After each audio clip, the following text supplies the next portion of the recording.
Hello everybody and welcome back to the SCV Properties Podcast.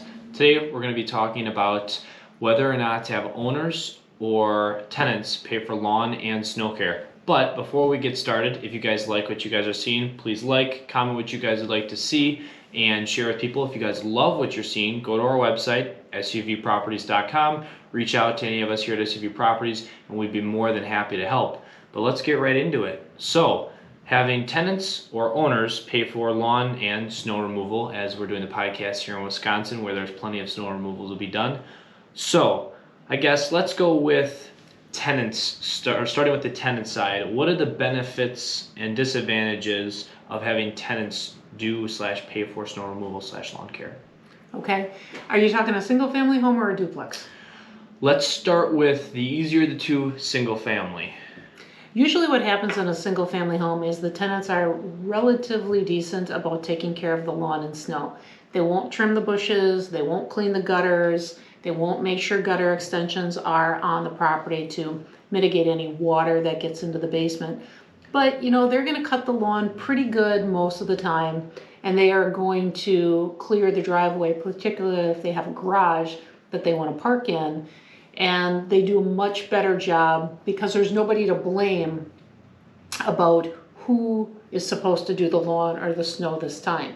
If we transition over to duplexes, well, then we have a problem because, well, I did it last time and the snowfall was 2 inches. This time the snowfall is 12 inches, but it's your turn, rather than saying, hey, It's always my turn. It's always my turn. Because it's a single family, yeah. And if the snowfall is 12 inches and you're in a duplex, you would think that you would just chip in and help. But what typically happens in a duplex is nobody does anything.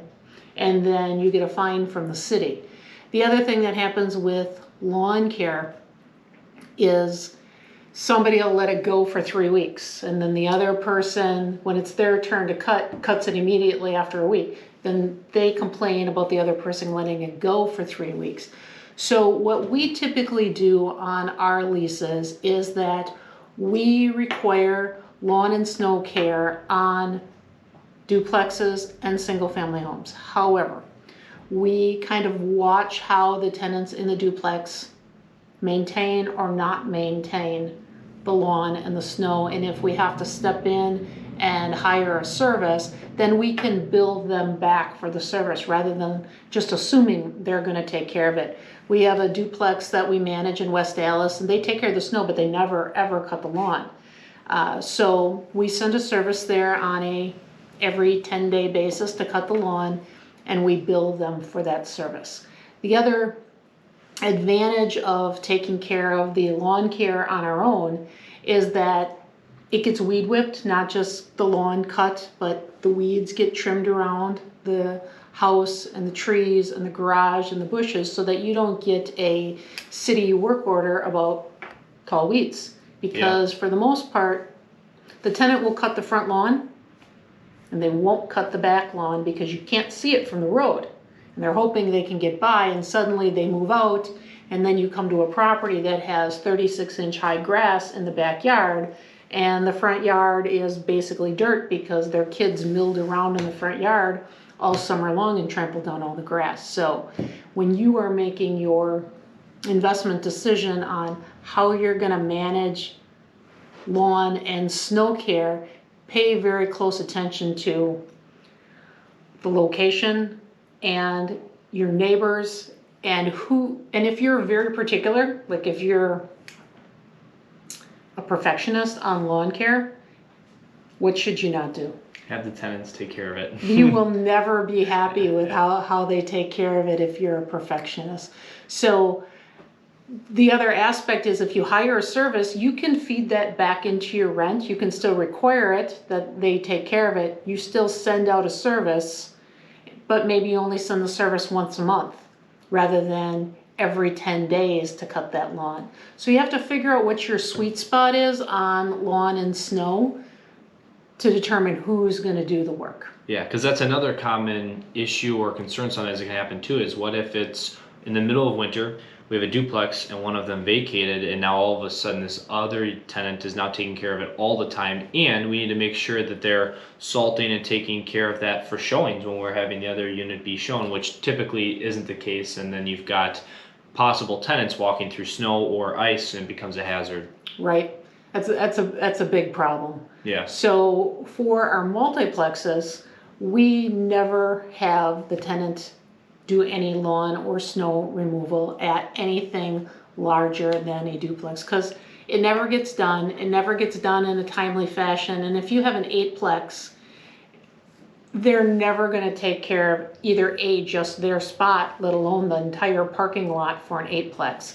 So we always hire those services out for larger units like that. And then that way, when you're there to do the showings, unless the snow fell, right before the showing, you're going to be able to have access to it, because the rule in Wisconsin is 24 hours after the end of the snowfall, it needs to be cleared. So most tenants believe that you are clearing the snow while it's falling. We don't have to do that. Yeah. Unless you want to pay an exorbitant amount for snow removal, because snowplow companies charge by what? The hour. The job. Every 2 inches. Right. That's a good guess. So every 2 inches of snowfall, once you get to 4 inches of snowfall, they need a different type of equipment to move that snow. Then they also have to pay attention to, is it a dry snow or is it a wet snow? Because 4 inches of heavy, wet, watery snow is a heck of a lot harder on your equipment than 4 inches of dry, light, powdery snow.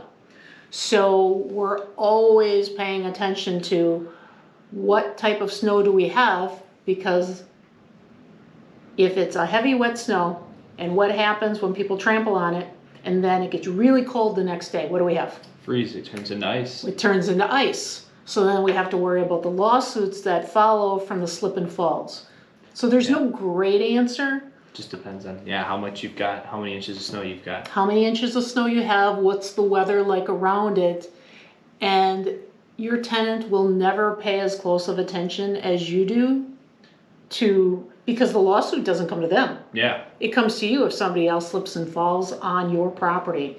So err on the side of doing it yourself and factor that into your rent, so that way when you get the nice little letter in the mail from an attorney that says we've been retained to represent someone who happened to slip and fall in front of your house, you actually have a lawn care service that you can go back to. Yeah, great. And so switching a little bit more over to the owner side now, let's say owner says, all right, yep, I don't want to hassle that, I'm going to hire a service. What can they expect on, let's say, a duplex, an average 2-unit duplex, to spend in terms of snow and lawn care? They should factor into their budget about $100 a month.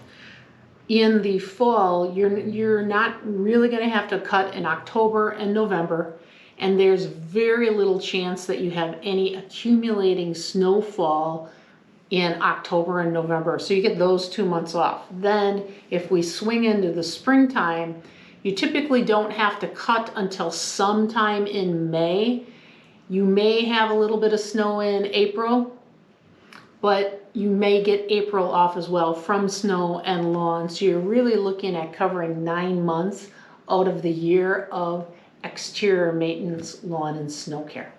Okay, awesome. Are there any topics that you'd like to cover kind of in this sector? Yeah, another thing that we do for single family homes is we do a spring or a fall cleanup, depending on what the owner of the property wants.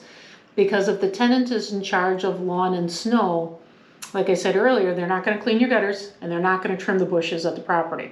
So if you want to mitigate the chance of Department of Neighborhood Services visiting you because the neighbors called you in because the bushes are all wild, or you have small little trees going out of your gutters. But the big reason to clean your gutters every single year is when we get our spring rains. The problem with our spring rains here in Wisconsin is they tend to happen, if they happen in March, our ground is still frozen. It means our gutters are still frozen. So anything that's in the gutters is frozen in the gutters. So the water comes down, runs over the top of the gutters, runs right down against the foundation of your house and finds a nice weak spot along the foundation of your house to find its way into your basement. Right. So then you have water in the basement and everybody's most prized possessions are being destroyed.